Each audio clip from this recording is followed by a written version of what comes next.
vamos a continuar ya con la última ponencia de la tarde, y a continuación es de Fernando Santos Urbaneja, que nos va a hablar, lo tengo aquí apuntado, no lo tengo apuntado, de personas con discapacidad y código penal.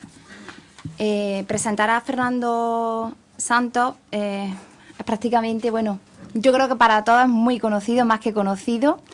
Para el que no, yo voy a leer una pequeña reseña que tengo. Os puedo decir que nació en la localidad de Palentina, de Carrión de los Condes, estudió Derecho en Valladolid. En el año 1988 ingresó en la carrera fiscal, siendo destinado a la Fiscalía de la Audiencia Provincial de Córdoba, donde es responsable de la sección de protección de personas con discapacidad. Más allá, además de su actividad profesional diaria, ha tenido ocasión de exponer a través de publicaciones, conferencias, mesas redondas y ponencias impartidas tanto dentro como fuera de la Comunidad Autónoma Andaluza, distintos temas relacionados con la discapacidad psíquica y padecimientos mentales ante jueces, fiscales, abogados, asociaciones de afectados, etcétera. Siempre tratando de conciliar la información o explicación jurídica con la reivindicación de los derechos de las personas afectadas, manteniendo, además, asimismo, que la interpretación razonada y razonable de los preceptos legales permite solucionar armónicamente los problemas de carácter jurídico y los de carácter humano. Ha tenido igualmente una particular dedicación a la protección de los menores inmersos en crisis matrimoniales y la salvaguarda de los derechos de las personas mayores en situación de desamparo. Es autor de numerosos estudios y trabajos en la materia. Es colaborador habitual, ya sea como director o como ponente de cursos organizados por el Consejo General del Poder Judicial, la Fiscalía General del Estado, la Fundación Aequitas, etc., al igual que con diferentes universidades, como por ejemplo la Internacional de Andalucía, Menéndez Pelayo, Salamanca, Zaragoza, Oviedo, Granada, etcétera, etcétera. En el año 1995 impulsó la creación del Foro Andaluz de Bienestar Mental, del que es su coordinador. En el año 1998 fue distinguido por el Ministerio de Justicia con la Cruz de San Raimundo de Peñafort de primera clase. Y la Junta de Andalucía lo hizo con la concesión del Premio a la Solidaridad. En el año 2004, la Agencia Española de Cooperación Internacional le designó como experto español para impartir en Montevideo el curso El Ministerio Fiscal como protector oficial en el ámbito civil y penal de los derechos de los incapaces, patrocinado por la Agencia Española de Cooperación Internacional, en cuyo desarrollo impartió diversas conferencias tanto en la universidad como ante fiscales y otros juristas y profesionales de este ámbito. Ha intervenido en el estudio y desarrollo de diversas propuestas de reforma legislativa, lo que le ha llevado a comparecer en 2 ocasiones ante la Comisión de Justicia del Congreso de Diputados. Actualmente es miembro de la Comisión de Legislación y Derechos Humanos de la Asociación Española de Neuropsiquiatría, así como de la Comisión de Discapacidad y Dependencia de este Colegio de Abogados. Y aquí me vaya a permitir que yo diga que por mí y el resto de los miembros de la comisión a los que pertenecemos, es además el alma mater de esta comisión. Yo tengo que decirlo. Así voy a dar paso a que él tome la palabra. Gracias. Bueno, muchísimas gracias, Conchi, por esa fervorosa presentación. Bueno, un poco larga de cosas, ya va teniendo unos años. Celebro muchísimo que estas jornadas se celebren en Córdoba, Córdoba. Es una alegría grande. Lamento muchísimo no haber podido estar en ellas. Estoy inmerso en un juicio de 5 días. Hace 2 horas estaba en sala y la verdad es que estoy muy cansado. Estoy cansado y no sé si voy a tener tono, el tono, al menos el tono que yo suelo tener para... Pero bueno, yo lo voy a intentar. Por lo tanto, la satisfacción de que las jornadas se estén celebrando en el Colegio de Córdoba, en el marco también de esta comisión a la que tanto me honro en pertenecer, que es una comisión abierta, no solo es de abogados, existe también notarios, forenses, en fin, algo que nos enriquece a todos. En cuanto al tema, el tratamiento penal de la discapacidad, tengo que decir que llevo 22 años atento a la discapacidad, casi siempre disfrutando, Yo creo que lo que se ha hecho con el mundo de la discapacidad, por lo menos hasta este momento en que las nubes, los nubarrones también lo acechan, ha sido algo muy meritorio. Pero, ojo, hay un ámbito doloroso, un ámbito donde no hay luces y no hay sombras, y es la presencia de muchos discapacitados, ya sea discapacidad por razón intelectual o por trastorno mental grave, cumpliendo penas en prisiones ordinarias. Y esto es el contrapunto doloroso de una realidad gozosa que nos ha llevado a muchas conquistas. Suelo hablar de la revolución que ha supuesto la discapacidad, la Convención de la ONU, y tenemos este doloroso ámbito que cuando se nos colocan las cifras en el mapa, tenemos que recordar a Franco Basaglia, cuando hablaba del mapa de la vergüenza, pues esta frase del mapa de la vergüenza la recuperamos nosotros para hablar de esta realidad. Yo empecé a oír hablar de ella en el año 95 porque fue la Fundación Tau de Sevilla, mañana estará aquí Francisco González Ruiz, a los que los amigos cariñosamente llamamos Paco Tau todavía, pero fue los primeros que entraron a las prisiones e hicieron un abordaje científico de lo que había allí.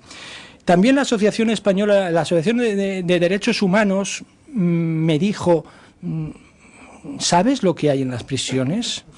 La verdad que pronto lo supe porque fue, yo creo que por ahí, por el año 97, empecé a visitar la prisión asiduamente con los grupos, íbamos de 9 en 9, de la Escuela de Práctica Jurídica. Yo daba el área de penal, era uno de los profesores del área de penal de la Escuela de Práctica Jurídica, y digamos que la práctica era ir al final a la prisión. Y claro, yo que había visto muchos patios de centros de discapacitados, los centros de PRODE, de PROMI, de APROSUB, el patio de esos centros y el patio de la prisión no me parecían tan distintos. O sea, ¿cómo es posible que tengamos esta realidad? Esta realidad que tenía que estar en otro sitio la tenemos en la prisión. Así como casi todo el mundo ante este mapa de la vergüenza y la constatación de esta realidad se aprestó en soluciones de buscar alternativas, es decir, vamos a ver si los quitamos de aquí, esa no fue mi opción. Mi opción es ¿por qué? ¿Por qué están? Entonces yo hice unas indagaciones cuyos descubrimientos los iba llamando trampas. Finalmente, yo cuando hablo en las conferencias de este tema hablo de las trampas del sistema. Y son 8, 4 trampas son las que provocan el ingreso de estas personas en la prisión, y otras 4 tienen que ver más con cuestiones de dificultad de la externalización, o que tengan dentro una vida más penosa, o que después de estar en la prisión tampoco tengan un horizonte muy despejado.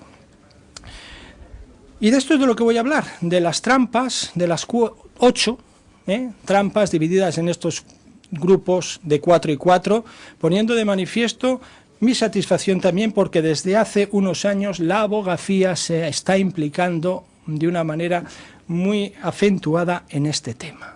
Ahora mismo en todos los colegios prácticamente de abogados hay interés, hay algunos incluso que hay comisiones.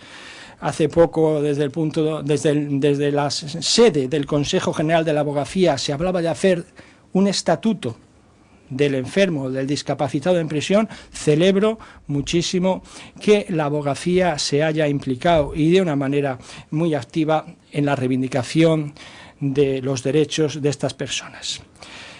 La primera trampa: ¿por qué hay tantos discapacitados y personas con trastorno mental en las prisiones? Por la inhibición sanitaria.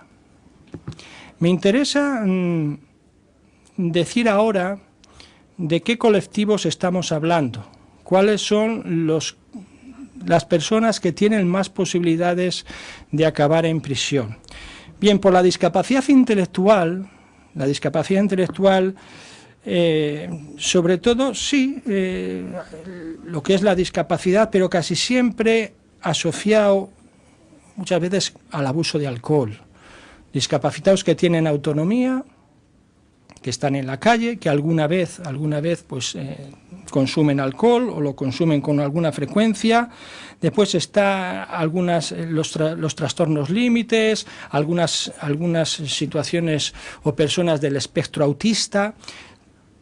Estas personas son las que pueden estar en riesgo de que algunos de los hechos que cometan los pongan en esa cinta que empieza en la comisaría, que va al juzgado de guardia, que va al juzgado y que va nos va acercando a la prisión.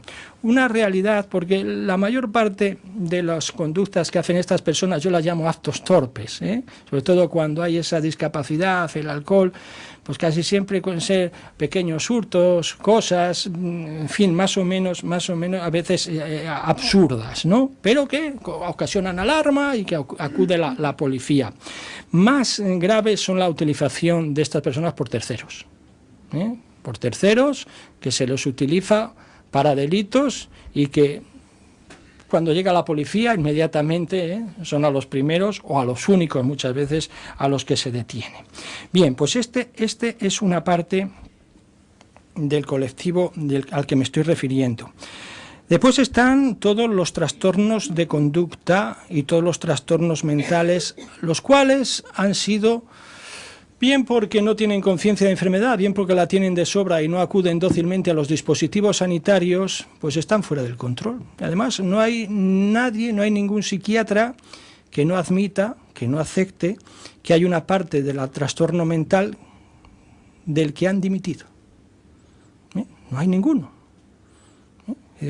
¿Tienen ustedes abandonada esta parte? Pues sí, señor. El problema es que cuando está abandonada, pues las descompensaciones se producen y cuando se producen, pues también ocurren cosas, muchas veces en el ámbito familiar, donde hay situaciones de agitación, que en definitiva da lugar a que llegue la policía y a que hagan unos atestados y que entremos en este proceso que nos puede llevar a la prisión. Y están finalmente, normalmente los delitos que cometen son atentados, sobre todo atentados y delitos de violencia familiar. Y después están un tercer grupo complicado que son los discapacitados con trastornos de conducta, trastornos de personalidad, casi siempre asociado a abusos de tóxicos, y con los que ni el sistema sanitario, ni el sistema social, ni prácticamente nadie casi sabe qué hacer, pero están ahí, y a veces da la impresión que dicen, bueno, pues hasta que aparezcan por el juzgado de guardia. Bien, lo cierto es que, sobre todo estos últimos dos colectivos que están fuera del sistema, más pronto o más tarde acaban en el sistema judicial, ya sea en su vertiente civil, a través de un internamiento involuntario o en el ámbito penal a través de un delito. Mercedes Gallizo, que fue directora general de instituciones penitenciarias, una mujer que hizo muchas cosas, pues llega a decir, y esto yo se lo reprochaba, llega a decir con naturalidad que lamentablemente el único recurso sanitario y social para los enfermos mentales, en muchos casos, es la cárcel. Me parece una afirmación muy dura como para decirla. Yo decía, Mercedes, eso si lo dices tienes que estar estrangulando al propio tiempo a alguien. No se puede decir así esto con esta naturalidad. Yo suelo decir, y también lo tengo por escrito, que muchos de estos delitos son provocados por la inhibición sanitaria. Y es así, y así lo mantengo. Bien, la comisión, es muy fácil hablar en el Colegio de Abogados de Córdoba de este tema, porque es el que más ha trabajado la Comisión de Discapacidad. Es el tema que más ha trabajado y ha dado lugar a dos escritos que en el ejercicio del derecho fundamental de petición previsto, contemplado en el artículo 29 de la Constitución, pues se ha dirigido en una ocasión, en el primer escrito, a la Consejería de Salud de la Junta de Andalucía y en el segundo al Ministerio del Interior. Pero me voy a centrar en el primer escrito. El primer escrito, como estamos hablando, decimos, ya tenemos detectado el problema. Una de las focos, una de las trampas es la inhibición de los dispositivos sanitarios. Dispositivos sanitarios que están previstos en lo que es el faro de la atención en salud, que es la Ley General de Sanidad. La Ley General de Sanidad del año 86, cuando habla de la salud mental en el artículo 20, es un artículo magnífico. Tiene en cuenta algo que no hay que perder de vista. La enfermedad mental es igual que todas las demás, menos en una cosa, terrible, que es que puede producir falta de conciencia de la enfermedad. Y la enfermedad mental, coherente consigo misma, el enfermo, si no tengo conciencia, que no se me espere en ningún dispositivo sanitario. Y cualquiera que me vaya a decir que estoy enfermo, le voy a decir que se vaya a hacer puñetas, porque el que estarás enfermo eres tú. Con lo cual, el artículo 20, que habla de la salud mental, prevé, para los que tengan conciencia de la enfermedad y vayan, pues estará el equipo en el centro de salud. Pero para los que no tengan conciencia de la enfermedad o no vayan, tendrá que haber visitas domiciliarias. Visitas domiciliarias. Está en la ley desde el año 86. Lo hemos reivindicado todos los días en varios idiomas. Hoy, a 22 de noviembre del año 2012, no hemos conseguido que esto esté articulado. Se lo hemos pedido incluso a través de la comisión de este escrito que tengo a la vista, del que se difundieron por escrito, que era alrededor de 400 copias, por la red muchas más, que fue a las altas instituciones, que fue a todos los parlamentarios, sin respuesta, con una respuesta bien triste. Hagamos una comisión y después un libro. Yo me niego a más libros y más comisiones, conmigo que no cuenten ya más. Ya sabemos que por aquí, por Córdoba, pasa el Guadalquivir. Si de lo que se trata es de hacer un puente, no nos podemos pasar la vida haciendo reuniones para decidir si pasa o no pasa el Guadalquivir, porque ya lo sabemos. Usted me hace el puente o no me hace el puente. Cuando me haga el puente me llama y me lo dice, y si no, no me convoque más. Es lo que llama la estrategia de Serezade, ¿no? Hagamos más reuniones, no hagamos ya ni una más. Bien, pues creo que podemos llevar a orgullo la Comisión de Discapacidad el haber hecho este gesto tan insólito, ¿no? Porque verdaderamente es insólito que se acuda a este mecanismo del derecho de petición y que lo haga además la comisión de un colegio de abogados. Termina diciendo, lo voy a leer porque viene al caso: en virtud de todo lo anteriormente, se pide a la señora consejera de Salud de Andalucía que en uso de sus competencias y como manifestación especial, porque claro, se lo pedimos, como la materia de salud está transferida, pues se lo tenemos que pedir a ellos, ¿no?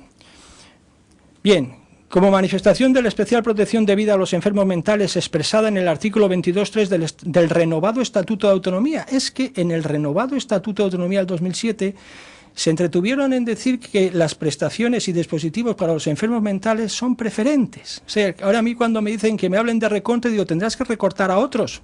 Nosotros somos preferentes, lo dice aquí el Estatuto. ¿Pero qué va? No se lo cree nadie esto. Al final se cumple la máxima evangélica. Al que tiene se le dará, y al que no tiene se le quitará lo poco que tiene. Entonces hay quien ha tenido mucho siempre y le seguirán dando. Y estos que somos los preferentes, pues se nos acabará quitando lo poco que tenemos. Esa es la triste realidad. Bien, pues decimos que adopte las iniciativas tendentes a la creación y dotación de equipos de salud mental comunitarios, con dispositivos de atención domiciliaria, tratamiento asertivo, seguimiento individualizado, unidades de actuación en crisis que permitan abordar la penosa realidad actual del enfermo que no presenta adherencia al tratamiento, con las graves consecuencias de tipo social, familiar social y familiar para el propio enfermo, para la familia y para el propio enfermo que ello conlleva. Porque cuando estas personas no están tratadas y se descompensan y nadie mira por ellas, pues al final acaban haciendo cosas que parece que están en el Código Penal. Pero tenemos que constatar a día de hoy el fracaso. Bien, la segunda trampa, las otras ya van siendo más cortitas, lo digo porque después ya son más cortitas. La segunda trampa tiene que ver, no sé si con la confusión o no tener muy claro las fuerzas de seguridad cuáles son todas sus funciones. Yo creo que las fuerzas de seguridad, no lo creo, estoy firmemente convencido de que tienen muy clara sus funciones en prevención y persecución de los delitos. En torno al delito prevengo y, si se ha cometido, persigo. Pero hay más. Están las funciones de auxilio al ciudadano. Las funciones de auxilio al ciudadano. Y la Guardia Civil, tan Guardia Civil es cuando persigue a un delincuente como cuando participa en la operación de tráfico auxiliando a los conductores. Bien, pues en relación con estas personas de estos tres colectivos que enuncié al principio, de estos tres colectivos, y que tienen en común la autonomía para estar en la calle y desde luego para estar en casa, pues se producen incidentes, vamos a llamarlos incidentes. Yo cuando voy por la calle a veces veo delirantes, veo gente que está delirando en la calle. Bueno, pues probablemente se pongan a orinar en una esquina, ya hay alguien que le moleste. Y entonces vendrá el policía local, y claro, el policía local tampoco es un psiquiatra, ni tiene por qué saber, pero se producen incidentes que si con otra persona no se producirían, y si se producen, pues diría usted perdone, pero si estamos con un delirante, pues vamos a tener rápidamente una reacción, vamos a tener un choque probablemente, y ya estamos ahí hablando de un horizonte penal. Lo cierto, y no digo cuando se producen en las casas, que llega la policía, a veces por falta de medicación, la familia casi nunca llama, es un vecino, o si llama la familia es para pedir auxilio, Bien, y estas situaciones equívocas, si hubiese la posibilidad, ya digo que esto, en fin, ya digo que esto hay que estar en ese momento, pero si hubiese formación y posibilidad para distinguir lo que es un acto delictivo de lo que es una manifestación de una enfermedad, pues entonces podríamos coger una puerta u otra. Podríamos coger la puerta de lo delincuencial e iríamos por el atestado al juzgado de guardia, o podremos coger la puerta del auxilio de una enfermedad e iríamos al hospital.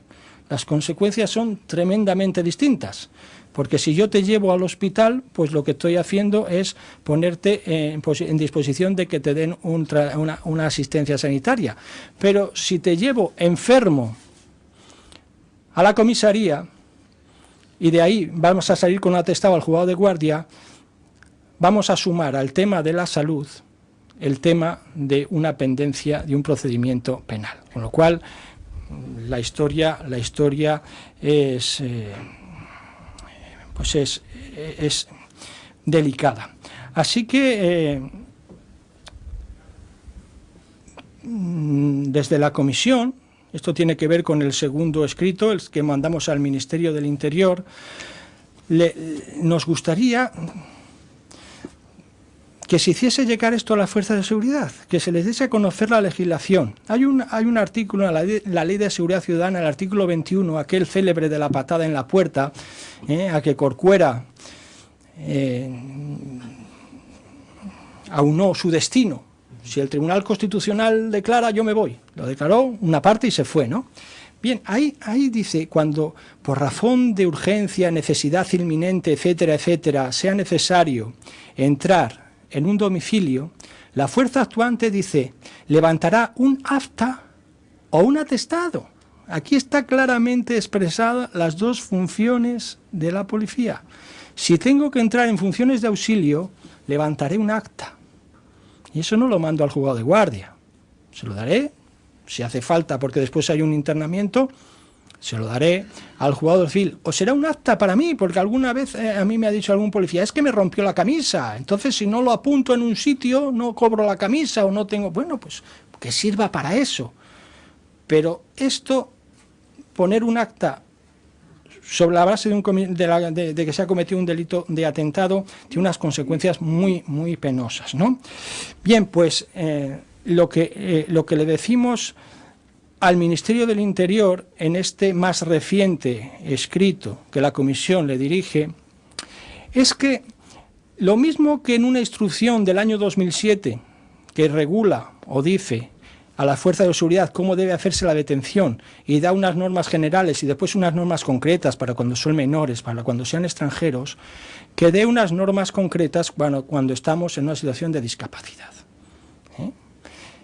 Y que además se hagan cursos, ya se están haciendo en Ávila, en la Policía Nacional, en la Academia de Ávila, ya se están haciendo cursos. En definitiva, que llevemos toda esta reflexión a la Policía Nacional, porque seguramente ya está pasando. Hay algunos que esto lo hacen ya perfectamente, saben distinguir cuando es una cosa y otra, pero a la medida que haya más información, pues tendremos más acierto en esto. La verdad es que tuve la satisfacción de que en Castilla y León la guía que han hecho una guía muy buena, una guía sobre tratamiento penal de las personas con discapacidad. Nosotros les enviamos, como a mucha gente, este documento y prácticamente nos lo han calcado, Nos lo han calcado, han cogido todas nuestras recomendaciones y esto lo han recogido en la guía de FEAPS Castilla y León. La tercera trampa tiene que ver ya no con la comisaría, no con la comisaría, sino con el juzgado de guardia, porque voy siguiendo un criterio, desde la casa y la calle. Si ocurren estos incidentes que llamamos delito, interviene la fuerza de seguridad, funciones de persecución de delito, detención, comisaría, y la comisaría rápidamente al juzgado de guardia. ¿Qué pasa hoy en el juzgado de guardia? Pues pasa algo terrible, algo que no pasaba hace años, que es que hay una cosa que se llama los juicios rápidos. Esto de los juicios rápidos para el enfermo mental ha sido terrible. Yo recuerdo que en Oviedo, en un congreso de la Asociación Española de Neuropsiquiatría, pues estábamos muy preocupados, el año 2003, muy preocupados por lo que llamamos la enajenación inadvertida.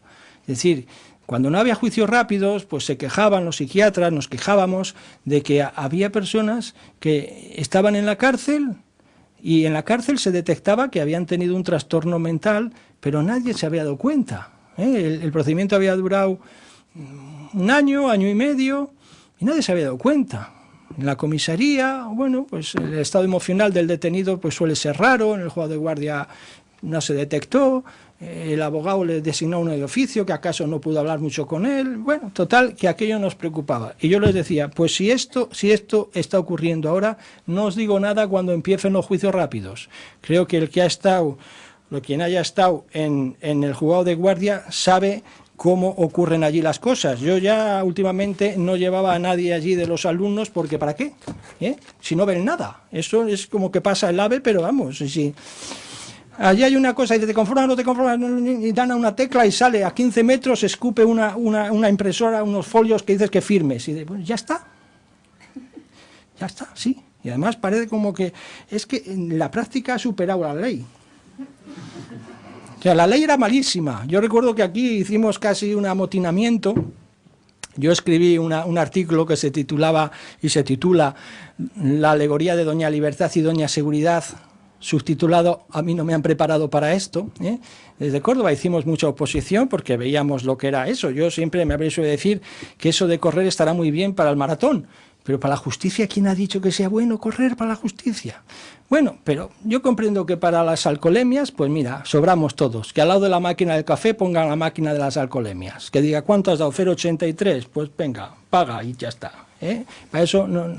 Pero cuando tenemos, ya he dicho, que tenemos tantas personas, porque ¿a quién se detiene? Pues se detiene a los que más fáciles de tener. ¿Y quiénes son los más fáciles de tener? Pues estos. Es decir, tenemos, y ahora diré que tengo aquí una encuesta preparada para detectar a ver cuántos creemos que son. Mi impresión es que tenemos entre un 15 y un 20% al menos de estas personas. Bueno, pues no hay capacidad de analizar, a veces ni de advertir, y entramos en estas dinámicas de sí, te conformas con la rebaja del tercio, que sí, que no, la familia está allí, no sabe muy bien a qué está, le dice el abogado, pues yo creo que es lo mejor, y sale de ahí con una condena que probablemente ese día, pues no, como es la primera, pues no sea de cumplimiento efectivo, pero que si vienen después otras va a determinar el ingreso a medio plazo en prisión. Por lo tanto, la enajenación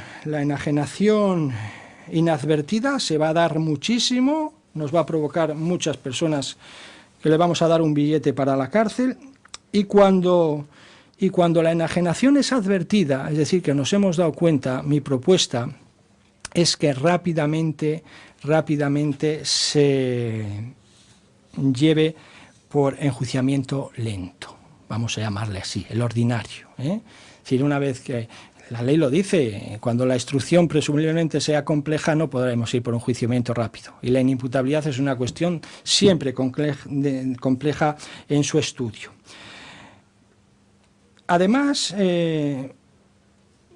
si estamos en una situación, esto me llevaría más tiempo explicarlo, pero bueno, lo voy a decir, cuando haya que poner en libertad a personas con discapacidad porque no cumpla el criterio de prisión, el juez penal tiene competencias civiles. Es decir, si considera, porque el médico forense se lo ha dicho, que esta persona a la que hemos advertido que tiene un trastorno, pero lo que ha hecho no cumple criterio de prisión preventiva, en vez de ponerle directamente en libertad enfermo, puede adoptar una medida civil de protección y pedir que sea valorado por un psiquiatra, por lo cual, según un poco las recomendaciones que tengo yo ahora con el hospital, se llama al 061, se le lleva al hospital, es valorado y ahí ingresará o no, pero no tenemos esa posibilidad en el juzgado de guardia, que el juez penal, en base al artículo 158 del Código Civil, puede adoptar medidas de protección de estas personas. La encuesta a la que me refería, está dirigida a jueces de instrucción, fiscales, médicos forenses y abogados sobre personas con discapacidad o trastorno mental que son puestas a disposición del juzgado de guardia de Córdoba Capital en calidad de detenidos. Yo he traído aquí 10 por si hay en la sala quien quiera colaborar con ella, que en los últimos años, en los últimos 3 años, tenga experiencia en el juzgado de instrucción, en el juzgado de guardia de Córdoba, pues yo tengo aquí a disposición para que rellene y hagamos visible, porque claro, tenemos muy bien las encuestas de los que están en prisión. Habla, algunos documentos, casi todos, el 20, el 25%. 20, el 25%. Lo que no tenemos es encuestas de la presencia en el juzgado de guardia. Por eso yo quiero hacer visible esta cifra, que no es pequeña, porque si tenemos eso en la prisión, no todos los que están en el juzgado de guardia están en la prisión. Cuarta trampa. La cuarta trampa tiene que ver ya una vez que estamos en la fase de instrucción, estamos avanzando, pero no hemos advertido que aquí hay una situación de inimputabilidad, que hay una discapacidad, que hay un trastorno, y nos hemos librado del enjuiciamiento rápido, de manera que lo hemos pasado al enjuiciamiento ordinario. Entonces ya tenemos tiempo que le vea al médico forense, bien. El médico forense, si necesita auxilio y necesita otras documentaciones, la pide, cuando lo tiene claro nos dice. ¿Y qué pasa con esto? Pues nos pasa que desde el año 95 la inimputabilidad se define de otra manera como se hacía antes. El antiguo Código Penal del 73 decía, está exento de responsabilidad criminal el enajenado, no decía más. Y había una práctica con sus abusos, que bastaba la exhibición de un diagnóstico, un certificado médico que dijese que tiene síndrome de Down, que tiene una esquizofrenia paranoide, para ya, sin más, llegar y aplicar una eximente completa e incompleta. Claro, había abusos, y este abuso la doctrina lo llamaba el fraude de las etiquetas, ¿no? Porque decía, yo es que soy esquizofrénico y entonces yo ya aquí... Bien, en el año 95 el artículo 20 se redacta de otra manera, poniéndonos en consonancia con lo que en la mayor parte de los países de Europa ya estaba ocurriendo. Esto es una idea que trajo fundamentalmente don Carlos Castilla del Pino, y dio lugar a la redacción en estos términos. Está exento de responsabilidad criminal el que en el momento, ya no es que yo tuve, no, en el momento de, al tiempo de delinquir, a causa de una alteración o anomalía psíquica no pueda comprender lo que está haciendo o no pueda actuar conforme a esa comprensión. Aquí está la inteligencia y la voluntad, pero a lo que vamos. Nos ciñe mucho el concepto de inimputabilidad en este momento para este hecho. ¿Y qué es lo que nos dicen muchas veces los forenses? Pues estas cosas que hemos dicho, yo califico de incidentes o actos torpes, que son cosas muy poco complejas, los médicos forenses nos dicen, mire usted, pues en ese momento, pues no sé si estaba influido por el alcohol, puede ser, pero desde luego para este acto de moralidad elemental, sí tiene capacidad, por lo tanto es imputable.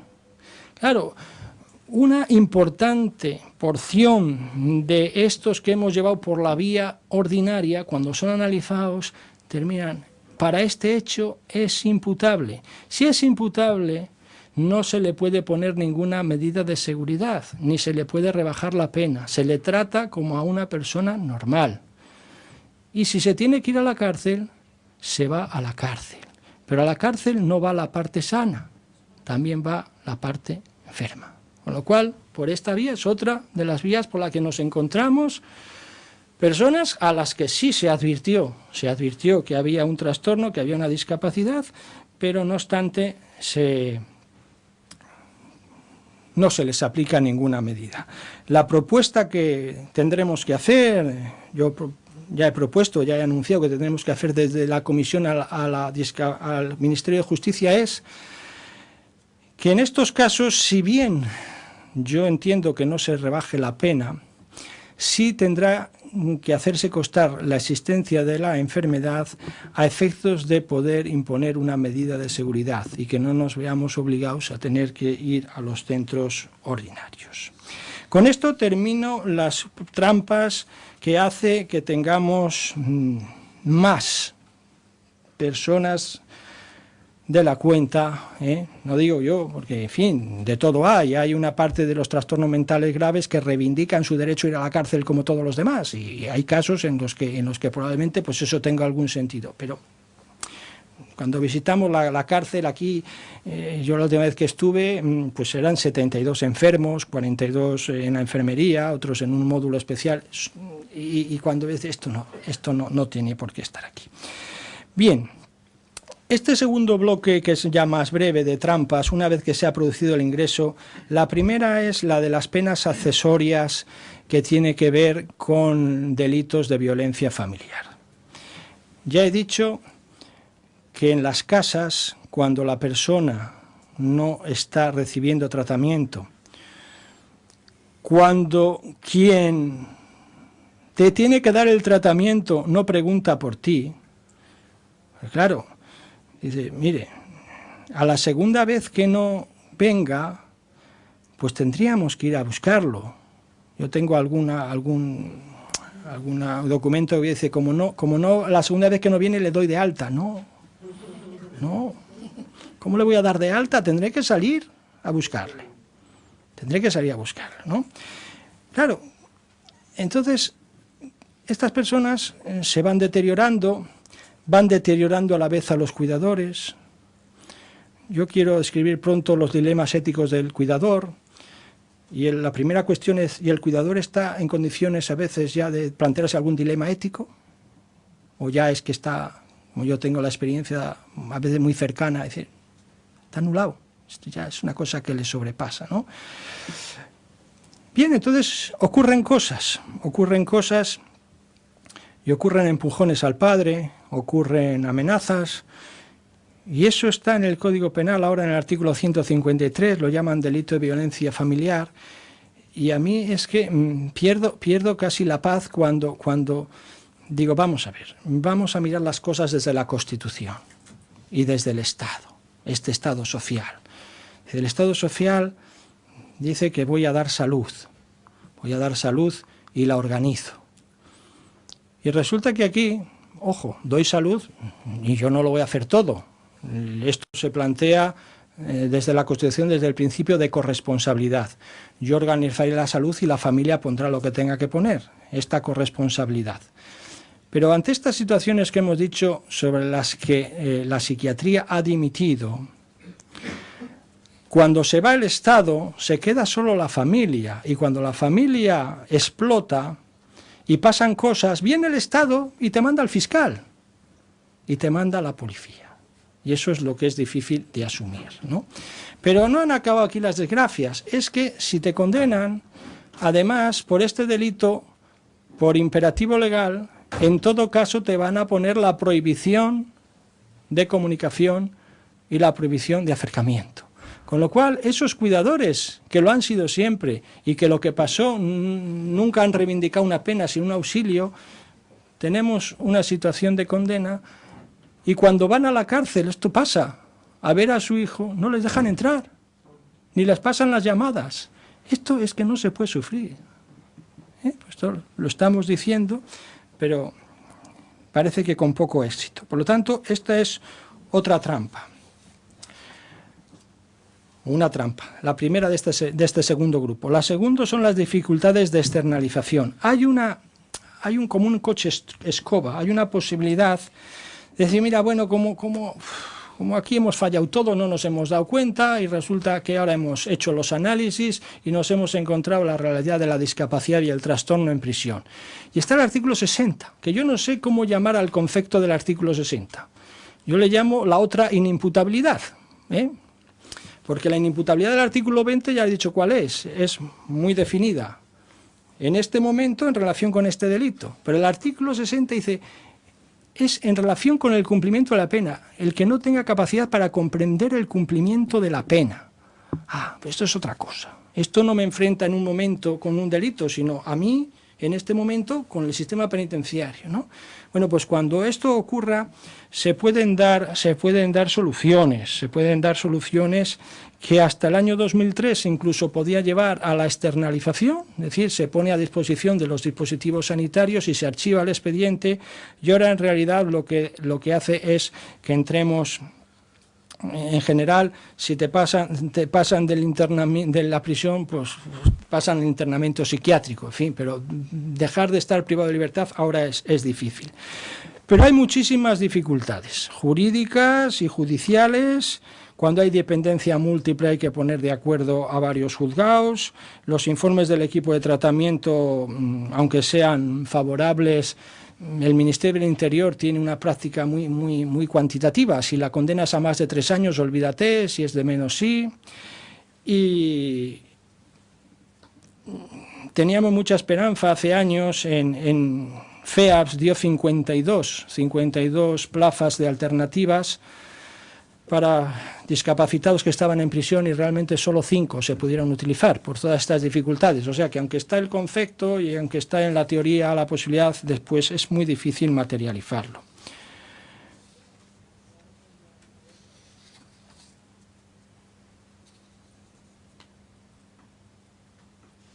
Lo que ha habido ya ha sido una clara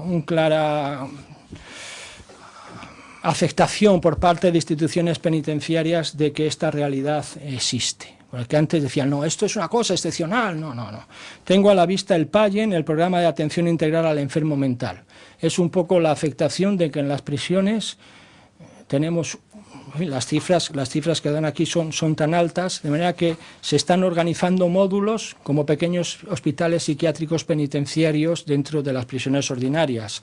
Sobre el papel es precioso, aquí todo lo que cuentan es precioso, pero después en algunos sitios, Córdoba me consta que están haciendo un gran esfuerzo, pero en otros sitios, por lo que me cuentan, pues es poco más o menos que papel mojado. Pero bueno, bien está. Además en Córdoba existen voluntarios y desde luego en la evolución que yo conozco la situación es bastante mejor. La tercera cuestión dentro de este bloque es la derivación para la incapacidad judicial. Cuando leemos el Código Penal, cuando leemos la Ley General Penitenciaria, lo único que se les ocurre ante la detección de una persona con trastorno es que se lo comuniquen inmediatamente al fiscal para que se plantee poner la demanda de incapacitación. Y bueno, es que esto es lo único que se les ha ocurrido, ¿eh? Lo único que les ha ocurrido. Tuvimos hace años un rifirrafe con el defensor del pueblo porque hizo un informe y decía que es que no están incapacitados. Y nosotros le dijimos desde la Fiscalía, ¿y por qué tienen que estarlo? Si lo que hace falta es que tengan otras cosas, no es que estén incapacitados. Porque si además del estigma de enfermo y el estigma de recluso le pones el de incapaz, pues es que ya casi lo tiene todo, ¿no? Entonces, nosotros siempre no creemos que es lo mejor que se puede hacer la incapacitación, sino los recursos. Y la cuarta trampa, o el cuarto problema es la falta de coordinación que existe en algunos casos, o en muchos casos, entre prisiones y lo externo. Más que falta de coordinación es que no hay interlocutor, no hay recursos. En Córdoba está empezando porque, claro, FAISEN, la Fundación Andaluza de Integración del Enfermo Mental, pues le ha pasado algo que es muy natural, que es quedarse en lo cómodo. Es decir, el FAISEN que tanto ha hecho, pues ahora está teniendo muchos éxitos en parte de sus... Pero claro, le ha pasado lo que a psiquiatría, además es natural, tiene abandonado una parte. Y yo se lo he criticado y se lo he hecho ver. Entonces les he dicho, si queréis hacer vídeos de lo bonito, los hacéis, pero venid a las prisiones y haceros la foto de la vergüenza y la foto del fracaso, que ahí tenéis mucho que hacer. Entonces estamos empezando con una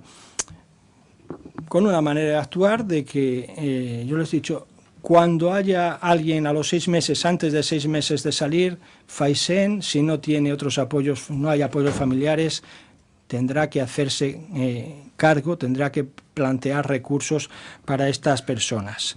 Alguno ya está haciendo, porque si no, salen, los dejan en la parada del autobús, sin ningún tipo de referencias, y hasta la próxima. Yo siempre digo que esto va de calle a calle, ¿no? Y vuelta a empezar. Una vez que está en la calle, volverá a empezar y volveremos a hacer todo el ciclo. En definitiva, que creo que es necesaria una nueva mentalidad o una mentalidad distinta, una mentalidad en el ámbito sanitario que asuma que tiene una parte que no está atendiendo, de las fuerzas de seguridad, que cada vez estén más proclives a distinguir entre estas funciones de auxilio y funciones de prevención, con toda la dificultad que reconozco que hay en el momento. El ámbito judicial, mucho cuidado en los juicios rápidos, mucho cuidado, pero es que no se puede tener, en fin, yo es que nunca fui partidario de ellos, tampoco lo era el Mariano Fernández Bermejo, que capitaneó la reacción cuando era fiscal jefe de Madrid. Y cuando le hicieron el ministro de Justicia, la primera pregunta es, ¿usted los quitará? No, ya era ministro, ya no los quitó. Y en el ámbito penitenciario creo que en general se está asumiendo cada vez mayor, con más lucidez, que hay una realidad y se están empezando a hacer programas para su atención. Termino, no han sido tantas cosas y no tan agradables, pues acordándome de que estamos en el colegio, que la abogacía se ha implicado. Yo esta charla ya la he dado en 4 o 5 colegios de abogados y que espero que estas y otras reflexiones a corto o medio plazo sirvan para mejorar la calidad de vida y los derechos de los enfermos. Yo he terminado. ¿Hay colegio o ya se termina? ¿Queremos una pregunta? Sí. ¿Quiere alguien formular alguna pregunta? Sí, ¿no? Sí. Hola, buenas tardes. Mi nombre es Cinta Luis. Coordino el programa de régimen penitenciario de CEAS Andalucía. Y bueno, siempre es un placer escucharlo y más desde el ámbito en el que usted desarrolla su tarea. Sí que me ha llamado la atención, he ido completamente de acuerdo con todo lo que usted ha ido relatando. Sí que me ha llamado la atención la última instrucción que desde esta provincia se le está dando a FAISEN de cara a la atención a las personas con enfermedad mental. Y sí que, bueno, mencionar que en este sentido, puesto que vincular servicios de atención, mi ámbito es la discapacidad intelectual, como usted bien sabe, actualmente en Andalucía estamos atendiendo de manera con certificado de discapacidad en torno a 700 personas dentro de los centros penitenciarios, la cifra está en 659 exactamente. Y bueno, ¿cuál ha sido nuestra sorpresa durante este año? Que con la entrada en vigor de la Ley de Autonomía Personal, todos los servicios recursos asistenciales para atender a las personas con discapacidad tienen que estar vinculados a una valoración de dependencia y a un PIA prescrito. ¿Cuál es nuestra sorpresa? Que bueno, que aunque en otras comunidades autónomas hay una tendencia, como se dice el gente de FAISEN, en Andalucía la Agencia de la Dependencia el año pasado limita el acceso de los valoradores a los centros penitenciarios y tras una resolución del Defensor del Pueblo dice que no se entra a valorar porque no es el entorno natural de la persona. No es el entorno natural de nadie, evidentemente. Entonces lo que nos pasa es que nosotros desde FEA, con una financiación, usted sabe que nosotros tenemos un convenio para desarrollar programas con la Consejería de Salud y Bienestar Social, y a través de una subvención podemos dar cobertura. Además aquí hay dos entidades, una de Córdoba, Jesús y a raíz de Sevilla, que están haciendo, nosotros de manera privada, utilizando las plazas a modo privado, pagamos esas plazas para la persona. Pero sí que nos encontramos a mucha gente que cuando salen en libertad, o con una libertad condicionada, o cualquiera de su fórmula, salen y como no se les ha valorado la dependencia, nadie se ha acordado que salían. Salen en libertad, han cumplido con la sociedad evidentemente, y ahora pues lo que necesitamos recursos precisamente para que se siga interviniendo y no vuelve.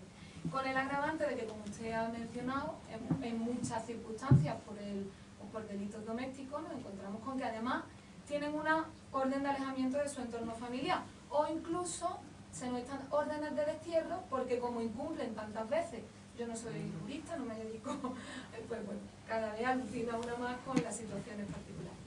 Bueno, pues al final la percepción es que las administraciones, por supuesto, no van de manera paralela, ni muchísimo menos, y que nos encontramos que aunque queramos intervenir y tenemos a la población completamente localizada, es verdad que al final nos encontramos con que es la propia administración y su falta de coordinación la que nos llevan a situaciones que es que a un hombre que a punto de salir le cae tiene una causa pendiente con 6 meses, por lo menos respiramos, porque hay otros 6 meses más donde tiene que dormir, y esto es así de duro y así de duro y de triste. Ya le digo, nosotros ya desde el entorno asociativo FEA se le da cobertura hasta donde el presupuesto nos permite y siempre y cuando la subvención siga llegando, pero nos encontramos cada vez donde menos implicación. La cárcel de Córdoba, en este sentido, la directora, hay una denuncia expresa al Defensor del Pueblo, porque la situación, de hecho, esa es la respuesta que da el Defensor del Pueblo a la acusación, a la carta de la directora. Sí, sí. Que no entra a valorar. Es constatar esto, es lo mismo. Yo en la historia esta de vergüenza de lo de la ley de la dependencia, hombre, lo que dijo el Defensor del Pueblo es que ya nos dejó tiritando, ¿no? Pero claro, como ya se le dijo que, hombre, ¿cómo dice usted eso? Bueno, yo hasta donde sé, hace como 2 o 3 meses, dice que un mes antes, que iban a entrar un mes antes. Pero bueno, en fin, ahí es, pero es una cosa como pactada, porque hay una comisión de seguimiento y en fin, bueno. En fin, si de lo que se trata es de constatar la triste realidad y denunciarla y decir, ¿no? Pero que al final dice que sí, que un mes antes ya entrasen a valorar porque, en fin, no es satisfactorio. Lo otro pues es esta historia de la falta de coordinación, ¿eh? Ya digo que yo con FAISEN estoy tratando, pero más por lo moral, decir, oiga, que ustedes tienen ahí algo que hacer, ¿no? Y han cogido el guante no sé cuánto tiempo, no sé por cuánto tiempo, ¿no? Y lo duro es esto de las órdenes de alejamiento. ¿Y qué hacemos? Pues decírselo al ministro de Justicia. ¿Qué es lo que vamos a decírselo? Que ya sabemos que solo sirve para nosotros, porque cuando a mí me dicen, ¿y tú qué hacías? Decía, decírselo al ministro. Pues ya, después el ministro que haga lo que quiera, ¿no? Pero es que esto es una cosa que ya llevamos diciéndolo mucho tiempo y que no tiene ningún sentido, ¿no? Pero al menos, pues ya, en fin, que somos más, ¿no? Lo que estamos en ello. Sí. Buenas tardes, en primer lugar, me llamo Antonio Villana. Era para ofrecer o para plantear en el debate una cuestión que ya solía relucir un par de veces, en primer lugar en la intervención de Fernando y ahora por la cuestión que es el tema de las prohibiciones de acercamiento o de las órdenes de alejamiento en el caso de personas que con problemas de discapacidad intelectual pues sufren algún tipo de condena.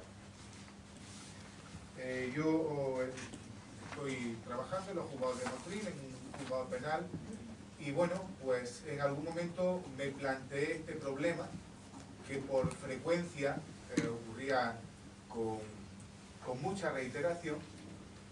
Después de darle alguna vuelta a la cabeza, les voy a plantear simplemente la solución que yo en algún momento determiné.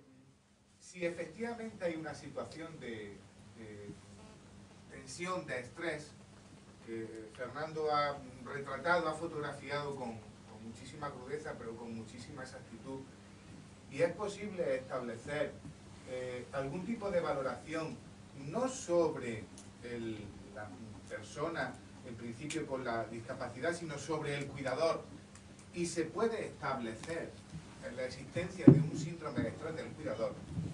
Ese síndrome de estrés del cuidador, en la medida en que está reconocida en la literatura médica, podría entenderse, y yo en alguna ocasión lo he hecho, como una atenuante por analogía. Una atenuante por analogía a la enfermedad mental.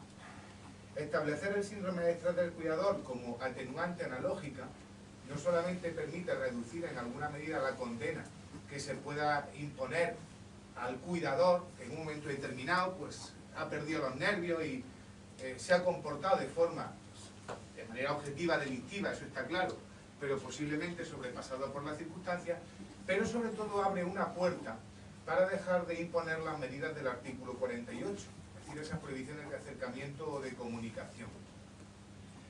Yo, la primera vez que utilicé esa vía, hace un par de años, pues quedé a la espera de la resolución que tomaba la Audiencia Provincial de Granada. La Audiencia Provincial de Granada confirmó esa sentencia.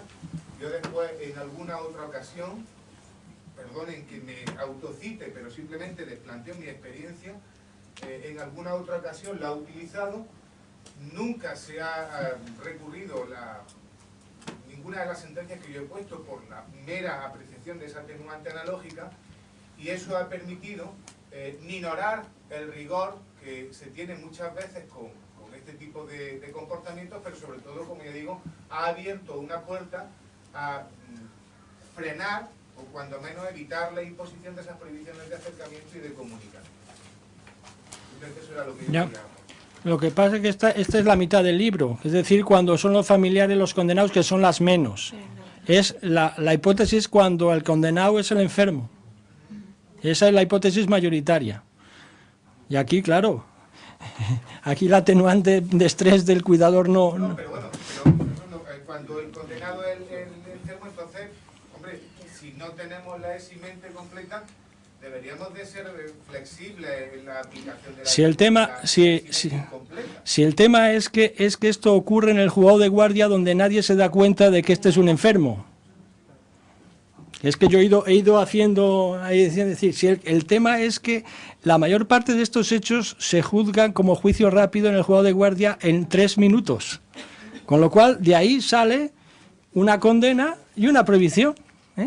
Y esto, si vamos por la vía ordinaria, ahí ya nos surge el otro problema. El problema de que hemos advertido que tienes, pero resulta que eres imputable porque en este momento para este hecho sabías lo que hacías, ¿no? Pero el problema cuantitativamente mayor es el de la situación, la incidencia que da con una persona con trastorno mental en el juzgado de guardia y que nadie sabe que tiene trastorno mental y que tiene una sentencia muchas veces de conformidad, donde se le impone, porque ha habido un conflicto familiar, X pena, con el añadido de la pena accesoria. Ni siquiera la víctima lo sabe, ni siquiera el resto de los miembros de la familia. Y cómo... Los juicios rápidos y otra cosa son la turbojusticia. Claro, pero es que los juicios rápidos es la turbojusticia. Si es que la familia está allí a la puerta, la han citado, si la han citado, si ha ido o no ha ido, no sabe muy bien de qué va aquello. El abogado a veces les dice, pues lo mejor es que te conformes. En fin, tenemos una suerte de situaciones que es la que yo trato de hacer aflorar con esta encuesta, ¿no? Con esta encuesta, y que determina invariablemente sentencias condenatorias donde no se aprecia el trastorno y se imponen las prohibiciones. Esto cuando les dices a los directores de prisiones ¿cuál es el delito por el que están entrando más esquizofrénicos ahora en la cárcel? Violencia familiar. Claro. ¿Por qué? Porque es que es la turbojusticia. Es la turbojusticia, por eso pues es tan alarmante la situación.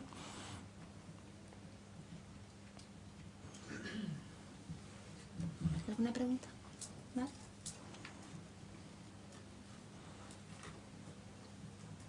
¿Nada más? Bueno, esto. Sí, que si alguien, ya digo que aquí, pues toma, si alguien quiere colaborar con esto, aquí está la encuesta. La encuesta. Bueno.